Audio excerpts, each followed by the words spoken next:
তুলনা কমিয়ে দেন, you will be happy. নিজে কেউ না, অন্য কেউ না, তুলনা করবেন না। অনেকে আমরা তুলনা করি, নিজের স্ত্রীকে আরেক নারীর সাথে, নিজের সন্তানকে আরেক সন্তানের সাথে, নিজের ভাইকে আরেক মানুষের সাথে করে তাকে ছোট করি। অনেকে দেখবেন ছেলে মেয়ে একটু ভালো পড়াশোনা করে নাই, বলে যে কি করলি তুই, ওই দেখ পাশের বাড়ির ওই ছেলে A+ পেয়েছে, যা তার পা ধোয়া পানি খা।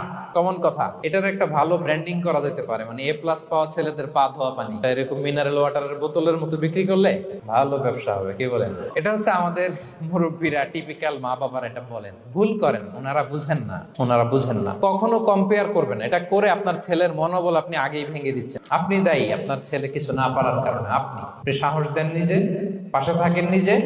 A+ যারা পাইছে ওর পা ধোয়া পানি খেতে বলছেন যে, এজন্য ওকে, ওই ছেলেকে আল্লাহ A+ পাওয়ার জন্য বানাইছে, আল্লাহ ওকে ওই মেধা দিচ্ছে, কিন্তু আপনার ছেলেরা আবার আল্লাহ তাআলা অন্যদিকে মেধা বাড়ায় দিচ্ছে। সে ওইটা পারবে, ওইটা ওই A+ ওয়ালা জীবনও পারবে না। আপনার ছেলে যেটা পারবে 10টা A+ হোল্ডার ওইটা পারবে না, কারণ প্রত্যেককে আল্লাহ আলাদা আলাদা ফিচার দিয়ে, কোয়ালিটি দিয়ে, ইউনিকনেস দিয়ে পয়দা করেছে।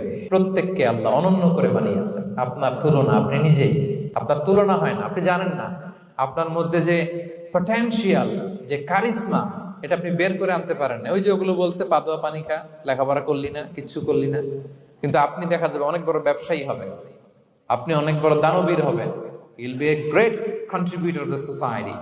এরকম আছে না? এজন্য কম্পেয়ার করবেন না কারোর সাথে।